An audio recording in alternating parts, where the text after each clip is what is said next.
Hi,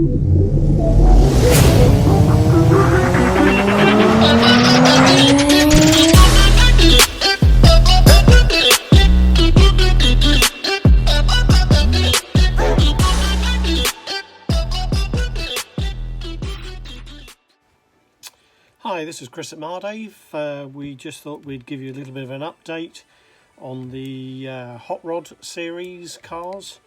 This is the Oe S, or it was before that known as the HR3 when we first brought it out.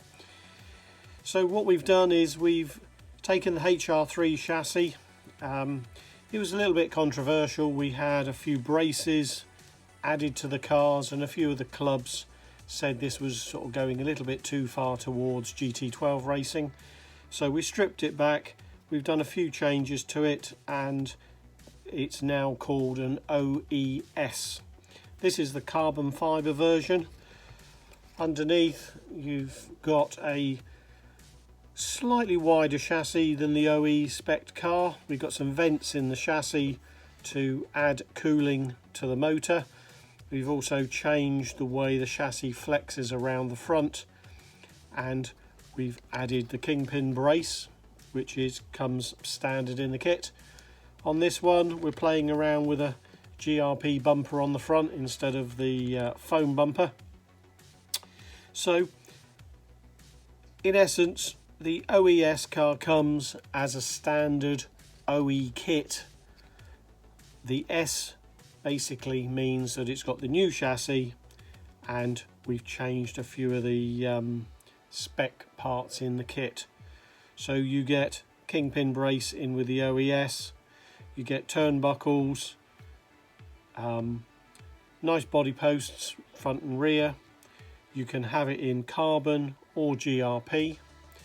We have a few little options which you can add to the kit. We have a GRP or a carbon base plate which goes on the bottom of the pod.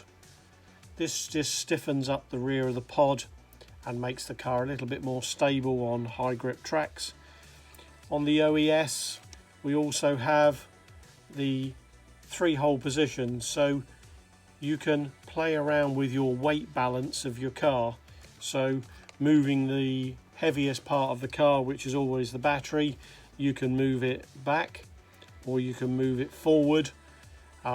If you want the car to be a little bit more stable, as the grip comes up, you can then move the batteries a little bit further forward. On this car we've got a motor lowering plate. Unfortunately these are temporary out of stock at the moment, but they will be due back in shortly. You use this along with the GRP base plate. It drops the motor about 5mm into the car, so you can get your roll centre of the heavy motor down lower in the car. We're also playing around with some new rear springs. These are like a pyramid style spring. I don't know if you can see that on the camera very clearly. We've got some new weights, because these cars primarily were built for oval racing years back, and we had 3 sets of springs, a soft, medium and a hard. Now a lot of these cars are raced on circuits, so we want to play around with the springs just to help with the high grip tracks that we have, and the cars are also running a lot faster. So we've got front springs and we've got some rear spring sets coming. Front springs are already out and available on the website. We go from a yellow kit spring, then we can go up from the yellow kit spring to a silver spring, which is slightly harder, and then we go to an orange spring if you want a really stiff front end on your car. Servo wise, we've altered the servo position. Some of the kits you may have seen had 1 hole over here and a slot. Now we've got 2 slots which allow you to move the servo around depending on what servo you have, and you can get your servo dead center in the car.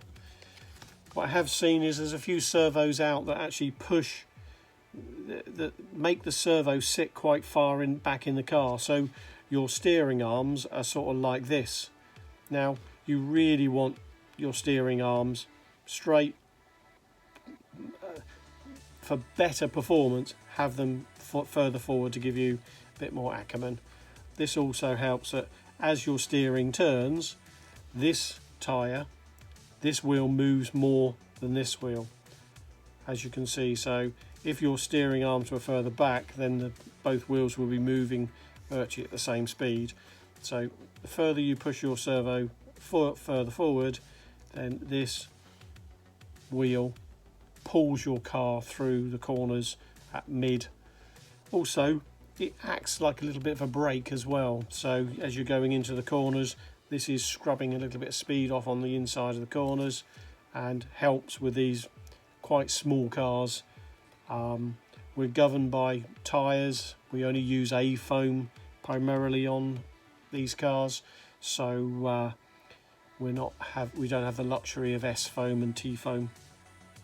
So that gives you a bit of a rundown on the new OES. If you've got any questions, pop it in the feedback on the YouTube clip. You can also contact me at mardaveracing@aol.com, or pick up the phone, give me a call, have a chat about tyres, about body shells and so on. Thanks for tuning in. Please subscribe and like the page. It certainly helps. See you again soon. Cheers. Bye bye.